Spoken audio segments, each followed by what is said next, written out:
माझे शेतकरी बांधव आणि महिला यांना शेतकरी दिवसाच्या खूप खूप शुभेच्छा. आज मला या मानदेशीच्या व्यासपीठावर येण्याची संधी लाभली.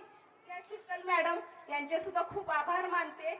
आणि मला इथं असं वेगळ्या ठिकाणी आल्यासारखं वाटत नाही, खरोखर माहेरी आल्यासारखं वाटतंय. कारण इथं आई, दादा, वहिनी आणि सर्व मान्यवर आणि समोर माझ्या बसलेले शेतकरी बांधव यांना पण बघून खूप आदर वाटतोय की शेतकऱ्यांसाठी या सर्वांनी इथं कार्यक्रम ठेवला आहे. माझे नाव सौ छाया विजय मांडवे, नागाचे कुमठे या ठिकाणी मी शेती करते, सेंद्रिय शेती करते. गेले 2 वर्ष झालं मी माझ्या गावात सेंद्रिय भाजीपाला सुरू केलाय, म्हणजे मंडई चालू केली आहे आणि ती आज देखील चालू आहे. मला महत्वाचं सांगायचंय म्हणजे मी सेंद्रिय भाजीपाल्यात 10-15 प्रकार भाजीपाल्याचे आणि महत्वाचं माझ्या शेतात सर्व प्रकारची फळझाडं आहेत. प्रत्येक ऋतूत भेटणारं फळ माझ्या शेतात आहे आणि ते मी बाजारात नेते. आणि त्यासाठी लागणारं मी रासायनिक खताचा बिलकुल वापर करत नाही.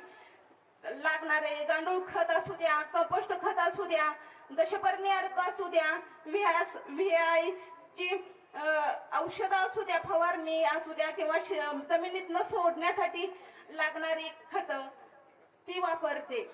कुठलाही रासायनिक खताचा वापर करत नाही. तुम्ही बघा बाजारात एका महिन्यात येणारी भाजीची पेंडी, कोथिंबिरीची पेंडी 30 दिवसात येणारी ती 22-23 दिवसातच येते. का तर शेतकरी अलीकडं रासायनिक खतांचा आणि फवारण्यांचा भयानक वापर करत आहे आणि त्याचा आपल्या आरोग्याच्या अगोदर शेतीच्या आरोग्यावर परिणाम होतोय. त्यासाठी त्याचा वापर करू नका आणि शेतीत केला नाही तर आपल्या आरोग्यावर होणार नाही.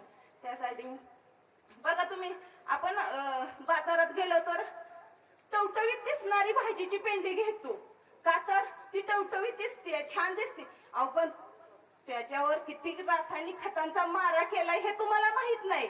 आणि वरनं 10ची पेंडी 15ला 2 द्या म्हणणार आणि घरी आणून घरातल्या लोकांना, घरातल्या कुटुंबाला तुम्ही ती विष आणून घालताय. ताटात ती भाजी तोंडी लावताय, ती भाजी नाही विष तोंडी लावतोय.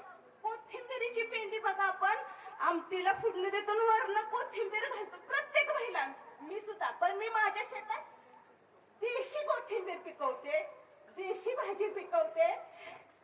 त्याचा मला खूप खूप खूप अभिमान आहे. माझ्या शेतकरी महिलांना हेच सांगायचे, जरा इकडे शेतकरी भावांना सांगायचं, माझ्यासाठी एक कोपरा शेतात राखून ठेवा. मी तिथं सेंद्रिय भाजीपाला पिकवणार आहे. मला तुमचं रासायनिक भाजीपाला नकोय आणि बाजारातनं हे आणा ते आणा, हे पण तुमचं मिटल आणि आपलं आरोग्य पण चांगलं सुदृढ राहील.